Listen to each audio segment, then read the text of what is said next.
में totally chapter number first के Gauss के अनुप्रयोग पढ़ रहे थे। गाउस के अनुप्रयोगों की यदि बात की जाए तो दो अनुप्रयोग आपने ऑलमोस्ट पढ़ लिए हैं। दोनों अनुप्रयोगों में हमने एक रेखा के लिए, तार के लिए, और एक पृष्ठ के लिए या चादर के लिए, दीवार के लिए वैद्युत क्षेत्र का, दीवार के कारण वैद्युत क्षेत्र का मान आपने ज्ञात कर लिया है। अब अपने पास तीसरा अनुप्रयोग है, एक समान आवेशित पतले गोले खोल के कारण वैद्युत क्षेत्र या किसी गोले के कारण वैद्युत क्षेत्र अपने को ज्ञात करना है। अब गोले के कारण लेंगे तो गोले के लिए तीन स्थितियां हो सकती हैं। सबसे पहले बात करेंगे एक चालक और अचालक गोले के बारे में। कल ही हमने चर्चा की थी, हालांकि थोड़ी सी फिर से एक परिचर्चा हम इसकी करते हैं। यहाँ पे दो अपने पास में गोले हैं। अब ये कौन सा चालक है कौन सा अचालक हमें पता नहीं, दोनों के दोनों उदासीन हैं, न्यूट्रल हैं। मैंने इसको प्लस क्यू आवेश दिया, संपूर्ण आवेश इस गोले की सतह पर फैल जाता है। ये लो भैया, संपूर्ण आवेश कहाँ फैल गया? गोले की सतह के ऊपर फैल गया। फिर मैंने प्लस क्यू आवेश इसको भी दिया, लेकिन इसके सतह पे नहीं, कहाँ? सतह के अंदर संपूर्ण आवेश समान रूप से वितरित हो जाता है। अब पता चला हमें देखते ही कि ये तो क्या है? चालक है, और ये क्या है? अचालक है। यदि अनुप्रयोगों की बात की जाए तो आरबीएससी में चालक और अचालक दोनों के लिए वैद्युत क्षेत्र का मान, दोनों के कारण वैद्युत क्षेत्र का मान हमें ज्ञात करते हैं। लेकिन आप सौभाग्यशाली हो, इसलिए अचालक आपके हट गया और चालक आपके रह गया। अब चालक के लिए बात करते हैं तो हमने देखा कि जैसे आवेश दिया गोले के ऊपर आ गया, तो गोले के अंदर आवेश, भैया गोले के अंदर कोई आवेश नहीं होगा, क्यू का मान क्या होगा? 0 होता है। जैसा कि इसके ऊपर नहीं आता है वैसे इसके अंदर आवेश का मान क्या होता है? 0 होता है। तो हमें आगे काम में आएगा। इतनी सी बात आपकी क्लियर करनी थी कि जब किसी चालक को आवेश दिया जाता है और यदि आवेश उसकी सतह पर समान रूप से वितरित हो जाता है तो वह चालक कहलाता है। यदि आवेश सतह के अंदर चला जाता है संपूर्ण आवेश तो वह अचालक कहलाता है। सॉरी, देखिएगा बेटा, अब इसके लिए हम स्थितियाँ ज्ञात करते हैं। तीन केस अपने पास, तीन अलग अलग परिस्थितियों में वैद्युत क्षेत्र का मान ज्ञात करते हैं। पहला है जब बिंदु गोले की सतह के बाहर स्थित हो, आउट ऑफ सरफेस। देखिएगा, ये मैंने कोई गोला ले लिया जिसकी त्रिज्या क्या है? कैपिटल आर त्रिज्या का गोला लिया, जिसे प्लस क्यू आवेश दिया, संपूर्ण आवेश गोले के ऊपर फैल गया। ये लो भैया, गोले के ऊपर फैल गया। इसके कारण वैद्युत क्षेत्र की तीव्रता बाहर स्थित, यहाँ पे कोई बिंदु P लिया है जिसकी गोले के केंद्र से दूरी क्या है? स्मॉल r दूरी है। केंद्र से क्या दूरी है? स्मॉल r दूरी है। अब इसके ऊपर यदि आपको वैद्युत क्षेत्र का मान ज्ञात करना है तो हम क्या करेंगे? इस स्मॉल r दूरी को त्रिज्या मानते हुए एक दूसरे गोले की कल्पना करते हैं।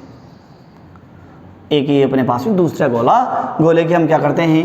कल्पना करते हैं, जिसे हम कहते हैं काल्पनिक गाउसीय पृष्ठ। क्या कहते हैं? काल्पनिक गाउसीय पृष्ठ। ये लो भैया, ये अपने पास में क्या है? काल्पनिक गाउसीय पृष्ठ है। इस काल्पनिक गाउसीय पृष्ठ पर अपने पास में इसके कारण वैद्युत क्षेत्र का मान ज्ञात करना है। तो ये अपने पास में कोई निश्चित नहीं है तो मैं यहाँ पे क्या लेता हूँ? एक अल्पांश AB मैंने ले लिया। ये लो भैया, अल्पांश AB। इस अल्पांश AB के पृष्ठ से पारित वैद्युत क्षेत्र की तीव्रता या वैद्युत क्षेत्र का मान निकालते हैं। तो सबसे पहले पृष्ठ की दिशा लगाता हूँ। पृष्ठ की दिशा हम जैसे कि पहले पढ़ चुके हैं, लंबवत बाहर की ओर होगी, और वैद्युत क्षेत्र की तीव्रता भी किधर है? लंबवत बाहर की ओर, अर्थात DS पैरेलल है किसके? E के। तो थीटा का मान क्या हो गया? 0 हो जाता है।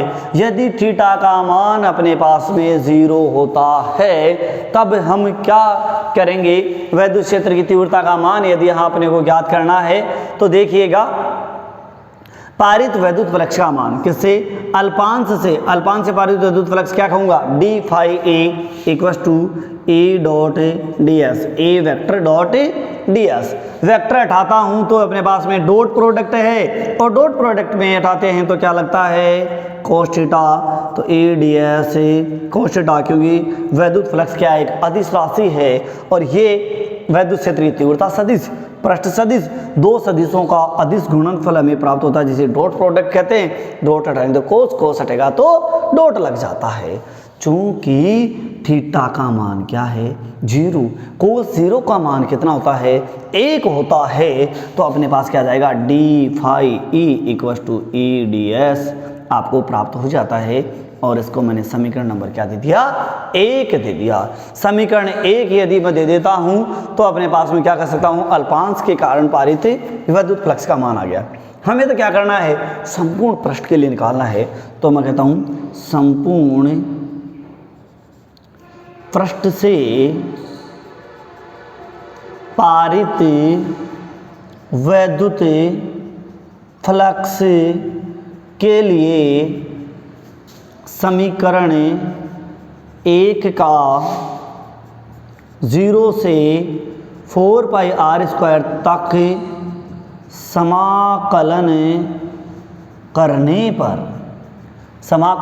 पर यहाँ पे समाकलन हम कर लेते हैं। यहाँ पे समाकलन करेंगे तो बहुत सिंपल सी बात अपने सामने आएगी, जो कि देखिएगा 0 से इसका तो हो जाएगा फाई ई तक हो जाएगा डी फाई ई का, तो क्योंकि मैक्सिमम कितना हो सकता है फाई ई हो सकता है। ई अपने पास में है कांस्टेंट राशि है वैद्युत क्षेत्र, इसका होगा नहीं तो किसके लिए पृष्ठ का करेंगे कहाँ से 0 से 4 पाई आर स्क्वायर, क्योंकि गोले का पृष्ठीय क्षेत्रफल क्या होता है 4 पाई आर स्क्वायर होता है। डी एस अपने पास में हो जाता है। इसका क्या हो जाएगा पहले हमने काफ़ी दफ़ा कर लिया है साहब, डी हट जाएगा सर, फाई ई आएगा, maximum value minus minimum value करेंगे, मिनिमम वैल्यू 0 है, मैक्सिमम फाई ए तो इसका मान फाई ई आ जाएगा। Okay e as it is, इसका एस पे वैल्यू पुट आउट कर दो भैया 0 से 4 पाई आर स्क्वायर, एस का मान minimum 0, maximum 4 pi r square, value maximum value minus minimum value, तो अपने पास में क्या हो जाएगा phi a equal to a into क्या होगा 4 पाई आर स्क्वायर माइनस 0। कम कर दो एक स्टेप, कोई दिक्कत नहीं है, लो साहब आपने कम कर दिया और समीकरण नंबर इसको कितना दे दिया 2 समीकरण दे दिया। एक फाई का मान तो ये आ गया। अब लेते हैं गाउस का अनुप्रयोग कर रहे हैं, तो गाउस के नियम के अनुसार फाई का मान, तो मैं लिखता हूँ गाउस के नियमानुसार, गाउस के नियमानुसार, गाउस के नियमानुसार क्या होने वाला है यहाँ पे बहुत सिंपल होता होगा कि चूंकि phi a equal to summation q upon में एप्सिलॉन नोट होगा। समेसन क्यू का मान यहाँ कितना है क्यू, तो समेसन क्यू इक्वल टू क्या आ जाएगा भैया क्यू आ जाएगा, तो अपने पास क्या आएगा phi a equal to q upon में एप्सिलॉन नोट, किसी पर से पारित वैद्युत फ्लक्स का मान तो उसमें उपस्थित कुल आवेश तथा निर्वात की वैद्युतशीलता के अनुपात के बराबर होता है। माय डियर स्टूडेंट्स, मैंने पहले ही बता दिया था आपको गाउस के नियम को रटने की जरूरत नहीं है, इतने बार आएगा, इतने बार मैं बोलूँगा, ऑटोमेटिक आपको याद हो जाएगा। अरे आप अपना नाम भूल सकते हैं क्या, फिजिक्स भूल सकते हैं क्या? यदि फिजिक्स नहीं भूल सकते तो गाउस का नियम कैसे भूल सकते हैं? बहुत सिंपल है। और समीकरण नंबर दे दिया 3, LHS इक्वल टू है तो RHS भी क्या होंगे इक्वल टू होंगे। कालू के बराबर धोड़ू है तो पीलू और लालू भी आपस में क्या होंगे बराबर होंगे। तो समीकरण 2 व 3 से, समीकरण 2 व 3 से क्या होगा A into 4 pi r square equal to q upon में एप्सिलॉन नोट, इसको भी क्या कर लो उधर ही ले चलते हैं, तो क्या होगा A इक्वल टू 1 अपॉन में 4 पाई और एप्सिलॉन नोट ले लेते हैं। इसका मान अपने को पता है 9.0 into 10⁹ newton into metre square upon में कूलम्ब स्क्वायर होता है। और इधर क्या बच गया क्यू अपॉन में आर स्क्वायर। ये लो भैया, इस गोले की सतह के बाहर है तो मैं क्या कह देता हूँ ए आउट, आपको बता दिया मैंने। ए आउट का मान याद रखना, MTR नेक्स्ट चैप्टर में भी काम में आएगा, पोटेंशियल में भी। मैं तुझे रटूंगा या रटूंगी, इतना काम क्लियर है क्या? इसको दे देते हैं समीकरण नंबर 4। ओके, अब बात करते हैं, जब इसके ग्राफ की भी बात कर लेता हूं छोटी सी, कोई दिक्कत नहीं। देखो 1/4 कांस्टेंट है, आवेश एक बार देना था, दे दिया, अब ना तो आवेश कम होगा ना आवेश क्या होगा, ज़्यादा होगा। कम ज़्यादा क्या हो सकती है? ये दूरी हो सकती है कम ज़्यादा। तो अपने पास में कांस्टेंट को हटाते हैं तो क्या लगता है? प्रोपोर्शनल लगता है। तो क्या आएगा? ए आउट प्रोपोर्शनल क्यू अपॉन में आर स्क्वायर। सॉरी, क्यों भी तो कांस्टेंट है, 1/r²। तो यह अपने पास में एक ऐसा ग्राफ प्राप्त होगा, ये लो, ये आर है, ये ए है, और इसमें इस प्रकार का ए प्रोपोर्शनल, ए आउट प्रोपोर्शनल 1/r²। ये इसका क्या हो गया? अपने को ग्राफ प्राप्त हो गया। दूसरी बात, पहली बात आपकी क्लियर है ना? कुछ भी नया नहीं किया है भैया, ऐसा हम कर चुके हैं, पहले अपने आ चुका है, उसी चीज़ को हम रिपीट कर रहे हैं। यदि एक बिंदु आवेश के लिए आपने निकाल लिया था ना पहले, वही मान आ रहा है। मैंने पहले कहा था फिजिक्स से इजी दुनिया में कोई सब्जेक्ट नहीं है, क्योंकि फिजिक्स एक ऐसा सब्जेक्ट है जिसमें एक टॉपिक बार बार रिपीट होता है, और यदि बार बार वह रिपीट हो रहा है तो आपको कोई समस्या ही नहीं आने वाली है। और यहाँ समस्या नहीं आएगी तो हम फटाफट चुटकियों में फिजिक्स को कंप्लीट कर लेंगे, चाहे अपने पास भी बायोलॉजी और केमिस्ट्री वो तो लगेगी क्या, जब फिजिक्स याद हो चुकी होंगी तो। देखिएगा, ये बात क्लियर है। ओके, नेक्स्ट, जब बिंदु गोले की सतह पर स्थित हो, कहाँ हो? इस सतह पे स्थित हो। ये बिंदु पहले आउट था, और अब मैं बात करता हूँ, यहाँ पे बिंदु ले लिया। अरे भैया, यहाँ पे बिंदु ले लिया तो हमें दिख रहा है, बोलने और कहने की ज़रूरत नहीं है, गोले की सतह ही क्या करेगी? गाउसीय पृष्ठ का कार्य करेगी। अर्थात परिस्थिति क्या बनेगी? r = r, small r = capital R अपने पास में बनेगी। और यहाँ पे वही हम क्या लेंगे? एक अल्पांश लेंगे। सारी स्थितियाँ सेम आने वाली है, वही अपने पास दिशाएं सब कुछ सेम आएंगी। तो हम क्या करेंगे? ऐसा ही मान प्राप्त होगा, सिर्फ और सिर्फ R की जगह क्या आएगा? कैपिटल R आएगा। तो हम लिख देंगे उपरोक्त समीकरण 4 में r = r रखने पर एस फॉर सरफेस, पृष्ठ के ऊपर बात कर रहे हैं, 1/4πε0 Q/r²। सब कुछ कांस्टेंट है, कांस्टेंट का ग्राफ आपको पता ही है, बताने की क्या ज़रूरत है। तो ये सब कुछ क्या हो जाएगा? कांस्टेंट राशि प्राप्त हो जाएगी। यह है सतह पर, जो बुक में नहीं दी गई है, कई बार पूछ ली जाती है डायरेक्टली। फिर बात आती है सतह के अंदर स्थित बिंदु के लिए विद्युत क्षेत्र की तीव्रता आपको, या विद्युत क्षेत्र का मान ज्ञात करना है। लो भैया, अभी अंदर ले लेते हैं। अंदर अपने पास में ये लो, ये अपने पास क्या एक गोला है, जिसको आपने क्या दिया? आवेश दिया, और इस छोटे गोले, पतले गोले, मोटे गोले पर आवेश समान रूप से वितरित हो जाता है। गोला छोटा हो चाहे मोटा हो, उस पे आवेश का मान क्या होगा? समान होगा।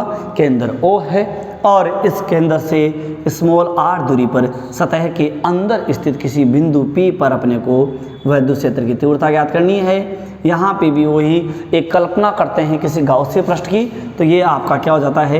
काल्पनिक गाउसीय पृष्ठ होता है। इस पे भी वही अल्पांश लेते हैं, A और B। आपने क्या लिया? अल्पांश लिया। इस अल्पांश का की दिशा पृष्ठ के लंबवत बाहर की ओर, विद्युत क्षेत्र पृष्ठ के लंबवत बाहर की ओर, थीटा = 0। अरे देखा सा लग रहा है, कंप्लीट वैसी घटनाएं घट रही हैं। ये भी वही, ये भी वही, ये भी वही बातें हैं। यहाँ भी यही आएगा, यहाँ भी यही, यहाँ भी यही, यहाँ भी यही आएगा। अरे इधर भी यही आने वाला है। यहाँ तक सारी बात सेम। वेरी गुड, कितनी अच्छी बात है। सब कुछ इजी। यहाँ पे थोड़ा चेंजिंग, समेशन क्यू का मान पहले क्यों था, लेकिन वो सतह के बाहर था। सतह के अंदर आवेश का मान अभी भी मैंने बताया था, क्यू का मान क्या होगा? 0 होगा। तो इसमें मान क्या रख देंगे? 0 रख देंगे। 0 मान रख देंगे तो फाई ए का मान गाउस के नियमानुसार क्या आ जाएगा? जीरो हो जाएगा। जीरो में किसी राशि का भाग दिया, जीरो, जीरो को किसी राशि से गुणा किया, जीरो। ये तो कोरोना है, जिसके लगता है उसे अपने जैसा कर लेता है। तो यहाँ पे कोरोना को देखिए, इसने क्या कर दिया, सब कुछ इसका मान जीरो कर दिया। लो भैया, इसका मान जीरो कर दिया, तो यहाँ पे अपने पास में क्या रखेंगे, जीरो रखेंगे। और यहाँ ए निकालना है तो ये फिर जाके उसके जीरो के अपोन में, और टोटली क्या हो जाएगा, जीरो हो जाएगा। तो हम क्या लिखूँगा, ए इन इक्वल्स टू यहाँ पे जीरो, डायरेक्ट कर दूँ, कुछ भी तो नहीं है, क्योंकि फिर लिखेंगे चूँकि सतह के अंदर आवेश का मान जीरो होता है, इसलिए सतह के अंदर विद्युत क्षेत्र का मान भी क्या हो जाएगा, जीरो हो जाएगा। और ये जीरो होते ही अपना काम क्या हो जाता है, कंप्लीट हो जाता है, काम तमाम हो जाता है, चैप्टर का काम भी क्या हो जाता है, तमाम हो जाता है। बाकी इसमें और कुछ भी नहीं बचा हुआ है। ये आपका चैप्टर क्या होता है, कंप्लीट होता है। अब क्वेश्चन कैसे आता है देखिएगा, यहाँ से इजी है कि नहीं, है ना इजी। मैंने पहले ही कहा था बहुत इजी है। एक ही चीज़ को कितने बार पढ़ रहे हैं, 3 बार। आज ही, सिर्फ आज 3 बार पढ़ रहे हैं, पहले 2 बार इसको पढ़ चुके हैं। कितनी बार आई, 5 बार। अरे है क्या ऐसा कोई सब्जेक्ट जिसमें एक बात एक ही चैप्टर में 5 बार रिपीट हो जाए? ना, बिल्कुल कतई नहीं हो सकता सर। ये कहाँ मुमकिन है, फिजिक्स में मुमकिन है, बाकी कहीं भी मुमकिन नहीं है। फिर भी कई बंधु कहते हैं फिजिक्स हार्ड है। अरे कैसे हार्ड है, फिजिक्स इजी सब्जेक्ट ही नहीं है। देखिएगा सब कुछ इजी वे में तो कर लिया हमने, बातों बातों में मजे मजे में हंसते खेलते, पता ही नहीं चला कब हमने चैप्टर कंप्लीट कर दिया। अब देखिएगा इस चैप्टर के लिए, क्योंकि लेकिन फिर इसको क्या करना पड़ता है, पढ़ना पड़ता है, बार बार रिपीट करना पड़ता है, क्योंकि शिक्षा वह शेरनी का दूध है जिसे जो जितना पिएगा उतना ही दहाड़ेगा। तो अब आप कितना पीते हो और कितना दहाड़ते हो वो डिपेंड करेगा आपके ऊपर। देखिएगा काम कंप्लीट। क्वेश्चन कैसे आएगा, किसी एक समान आवेशित पतले गोले आ जाए अपने पास में, या फिर क्या आ जाए आपके गोले खोल के कारण या किसी गोले के कारण विद्युत क्षेत्र का मान कितनी, या आ जाए किसी गोले के बाहर स्थित बिंदु के लिए, या आ जाए किसी गोले के कारण विद्युत क्षेत्र की तीव्रता। निम्न स्थितियों में विद्युत क्षेत्र की तीव्रता याद कीजिए, और निम्न स्थितियां भैया आपको दे दी 3, R is greater than capital R, small r equals to capital R, और small r is less than capital R आपको दे दिया जाता है। ये वाली कंडीशन कम पूछी जाती है, लेकिन कई बार गलती से भी तो पूछ सकता है। और ये 2 कंडीशन अपने पास में आती है, बहुत सिंपल है, फ्री के नंबर हैं। इसी के साथ में गाउस के तीनों अनुप्रयोग क्या होते हैं, कंप्लीट होते हैं। तीनों अनुप्रयोगों में से एक अनुप्रयोग 2022 एग्जाम में डेफिनेटली आएगा, और एग्जाम 2022 में अपने पास कितने नंबर क्लियर होते हैं, 3। 1 नंबर कहाँ से, 4 से। टोटल नंबर कितने होते हैं, 4 क्लियर होते हैं। और इसके साथ में चैप्टर इज और होता है, इसके न्यूमेरिकल करेंगे कल। चैप्टर बहुत अपने पास में इजी रहा है, पूरा पार्ट कुछ भी नहीं है। आप आज कंप्लीट होने के बाद में सभी बच्चों के पास में पूरे चैप्टर के इसके नोट्स याद होने चाहिए, और इस नोट्स याद होने के साथ में अपने पास में आपको कंप्लीटली जो ये मैटर है वो आपको लिखा हुआ भी आपके पास में होना चाहिए। और यदि आपको याद होगा तभी आगे कल आप न्यूमेरिकल कर पाओगे, अन्यथा न्यूमेरिकल आपके हो नहीं पाएंगे। इसलिए कल तक के लिए my dear students complete matter chapter number 1 का आपको याद होना चाहिए। आज के लिए धन्यवाद।